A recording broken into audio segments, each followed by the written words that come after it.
some sleep. Oh, shit!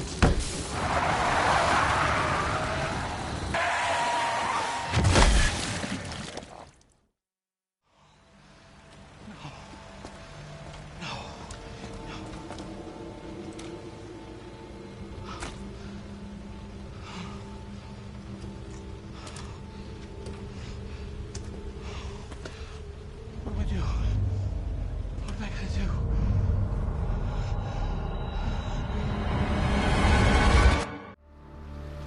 This year, I made it a point to play less live service games and play more single player games to save what brain cells I have left. So I went ahead and purchased a year subscription to PlayStation Plus Essentials to try out what games they had available. And once October hit, Resident Evil 2 and 3 were made available to play for free. And with October being the perfect month for spooky games, I eventually decided to sit down and try them out. Not knowing much about the story or characters, aside from what they look like and their names, I started off with Resident Evil 2 Remake first, which was kind of a mistake, and I'll explain later in a bit. But needless to say, this game got me hooked pretty fast. I should also add that I'm not really a fan of horror on its own. I never enjoyed any horror film or game that just did that, and goes ham on the gory visuals. I also grew up in the 2000s, when there was a plethora of really bad horror movies, so much so that I just completely gave up on the genre. Looking back now, it might be easy to cherry pick some of the good ones, but believe me, if you lived through it, all of those supposed good ones you may be thinking of right now were very few and very far apart. But I have always loved stories that have elements of horror and suspense incorporated into them. Stephen King himself has gone on to say that he does not write horror, but instead writes suspense novels. What kind of books do you write? Well, if you ask the ordinary run-of-the-mill reader, if there is such a guy or such a gal, I guess that I write horror novels. I think that what I actually write are suspense novels. What's the difference? I think that the purpose of the horror novel is to sort of gross you out. My idea of it is, and I'm not averse to this, I will do this as part of the fun of it, is it's kind of it's a childish thing, the way that humor is. The two things are closely allied. They both elicit, when they work to their best, a vocal reaction from the audience. Laughter if it's comedy, and a scream or a yell if it's horror. But they're both childish, and it's kind of like when you're a kid and you're sitting at the dining room table and you want to get to your sister or your brother, you kind of chew up your food and then you hang your mouth open like that. Yes. That's horror. Suspense is a little more high class. Don't shoot! Get down! Anyway, let me start off by saying that Resident Evil has a story element down. It may be a little campy at times, and the story may not be Shakespeare quality, or whatever some dirty elitist hipster out there may want to compare it to, but they do what they're supposed to do, by sucking you into the world and getting you invested. RE2 Remake follows Leon Kennedy, a rookie cop literally on his first day of work, and Claire Redfield, a motorcycle riding college student looking for her older brother. Both characters feel believable, and despite a few action-packed moments, feel like real people. As for the zombies in this game, they nearly always feel like a real threat. While in most games, zombies are seen as basic low-level grunts that can be killed off with one shot, in RE2 Remake, they'll need at least 3 shots to the head to go down. And that's assuming they don't get back up, which they oftentimes will, and will require a 4th or even 5th shot sometimes. Now, RE2 Remake is not exactly an open world game, but it mostly consists of one multi-layered map that needs to be solved. In some way, it can be seen as one giant jigsaw puzzle disguised as a survival horror game. During my time playing it, I felt this sort of weird, almost relaxing sense of calm when working on the various puzzles. I sort of compare it to the feeling I get when working on a project late at night when everyone else is asleep and there are very little distractions. It's just you and whatever you're working on or studying. Don't get me wrong, this game has plenty of suspense and jump scares. What the hell is that? Oh, bloody hell. Oh, fuck that. Well, I guess I'm going the wrong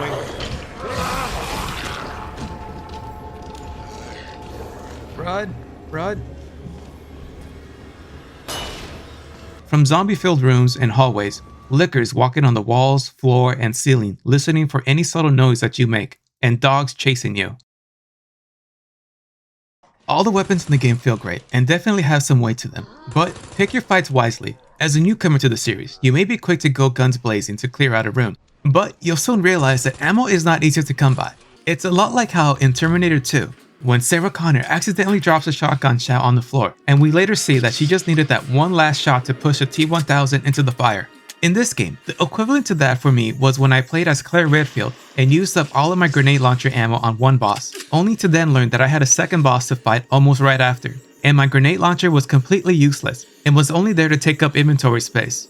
After the first part of the story, the game won't exactly let you take your time, as the tyrant enemy Mr. X will soon start stalking you throughout the police station while you try to solve the remaining puzzles. You'll even be able to hear his footsteps stomping on the wooden floors of the hallway while you're in some room standing still, hoping he doesn't hear you. This guy is kinda slow and easy to outrun, but somehow still manages to make you feel like he's right on your heels. He'll also appear at the worst possible moments, and no matter what you use, you can't kill him.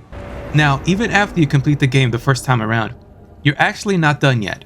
You see, in order to get the actual ending, you need to play the New Game Plus mode.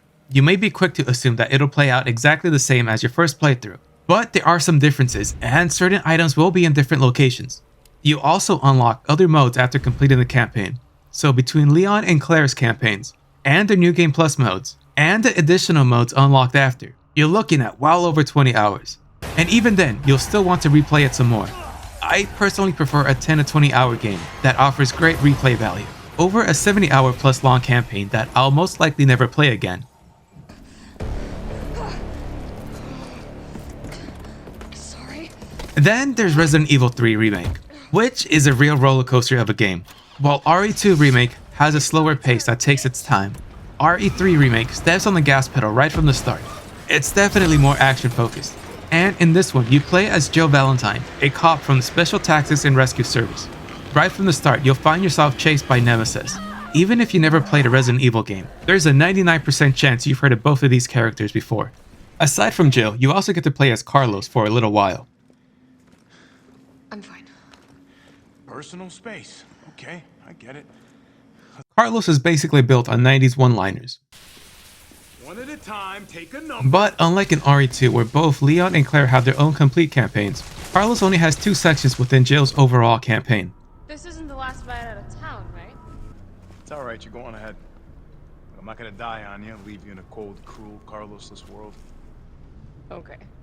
Now, RE3 Remake is a little bit of a mixed bag. It's still a lot of fun and still pretty good.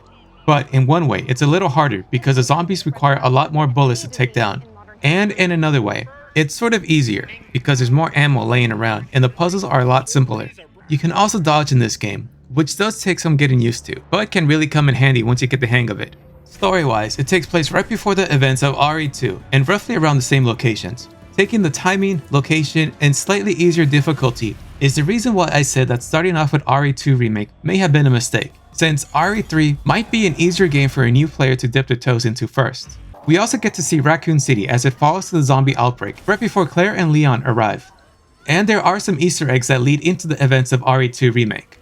The campaign is shorter with no New Game Plus mode that holds some alternate ending, but even with that being said, it still holds a lot of replay value. Once you complete the campaign, you will unlock the shop where you can purchase items with points you earn from completing various challenges in the campaign. These shop items range from items that regenerate your health or increase your damage, to a rocket launcher with infinite ammo. Playing with these kinds of items really takes me back to the old PlayStation 2 era of games, and even older console games, where completing a game's campaign unlocks extra modes and items. And as of right now, in just October alone, I've already played through the campaigns of both games a combined total of 6 times.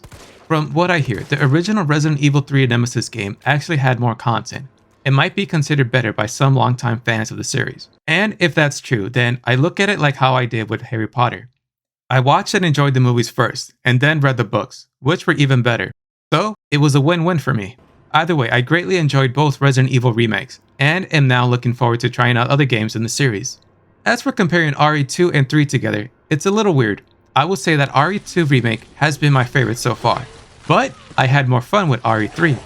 Look, over the past decade, we've heard many gamers complain about how there are no more good games. Here, we have 2 complete games with no microtransactions, no always online requirement, no glitches or bugs, nor do they require a lot of hard drive space, and both come with some incredible graphics and gameplay. The campaign is also under 10 hours, which may sound like a negative, But how often do we hear excuses for mediocre games that tell us that the real gameplay and fun starts after the first 15 hours? For some RPGs, you're still stuck in the tutorial phase at 10 hours. So I will say that RE2 and 3 really value your time. It's all killer and no filler. Paying full price for the Resident Evil 3 remake might not be a reasonable price, admittedly, but the game is several years old at this point, so finding it at a discount is definitely preferable. And if you're a little more on the squeamish side and don't really like being scared, I'd say that makes it even better. You'll be constantly pushing aside your fear to be able to collect an item or go to a new location. It'll add weight to the story and what you're doing. So if you find yourself in a position to try out these games, I say do it. And if you really are scared of being, well, scared, then play it during the day. Just don't tell anyone. Hey everyone, K9 here. Thanks for sticking to the end. This is not my usual style of content, I know, but if you did like it, be sure to leave a like and maybe I'll do more in the future. Until next time, laters. No voice match found. Voice match? What kind of sci-fi bullshit is this?